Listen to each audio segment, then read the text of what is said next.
We're back in Building 7 again in the Spacesuit Lab with Marc Ciupitu again, and he's going to tell us, we talked a little bit last time about the Orlan suit, and he's going to tell us a little bit now about how it differs from the EMU, the extravehicular mobility unit that we use on U.S. spacewalks. So we've got the EMU here next to us. Maybe you can point out a few of the features. Sure.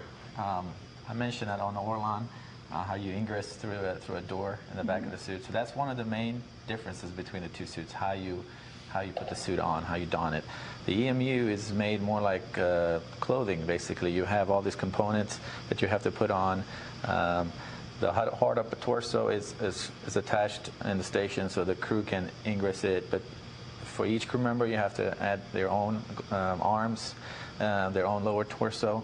So the crew ingresses through the hard upper torso, and then they have to pull the pants, if you will, the lower torso assembly on, and then lock that into place.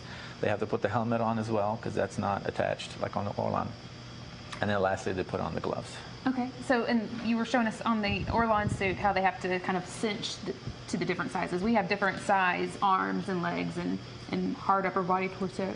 Correct. Things like that, right? Each crew member, the EMU is tailored to them specifically, so we launch specific components for them to match their sizing. So you can have really long arms but really short legs if you want. That's right. Okay.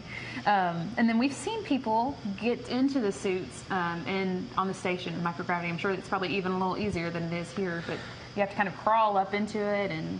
Correct. The backpack, the bliss, is locked in place in the station. The crew will have already donned the lower torso, and then they have to sort of wheel their way inside the hard upper torso through the arms.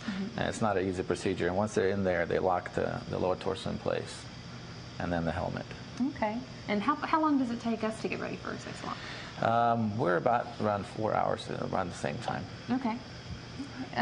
The other difference to point out is, as you see the display and control module here, basically has all the components put together that you see on the Orlan. Is split up in four. You have this electrical control panel, the gauge, the pneumohydraulic, and the interface for the umbilical. It's four separate areas, whereas on the EMU, it's all together on the display and control module. And I always think it's interesting how the letters and numbers are backwards on the suit. Correct. It's the crew member can only see using wrist mirrors that they put on the gloves, so they have to put everything They're like in mirror around. image. Right, here? They've installed on the yeah, the and then they gloves. can hold it in front of their chest to see. That's the only way they can see, basically, on their Okay. chest. And another main difference to point out is the pressure inside each suit. The EMU operates at 4.3 psi. The Orlan operates a little bit higher, 5.8 psi. So the EMU is a little less strenuous for the crew members to work in, more flexible. All right, and I know, I mean, our suit was designed when we were starting the shuttle program, right? And I'm sure, I don't know, how old was the Orlan? The Orlan has first version back in the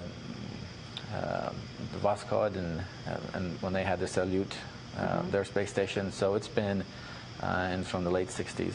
So yeah, we're doing really pretty amazing things with some old technology. That's correct. We worked on trying to achieve the same goal independently, continents apart, but we came to the same goal, just different avenues. But in the end, they're all doing the same thing. Yeah. And I know here at NASA, we're working on building some new designs for spacesuits, and we should get some cool stuff to see pretty soon. And hopefully we can collaborate with our international partners, and we'll come up with a good final product. So. Absolutely.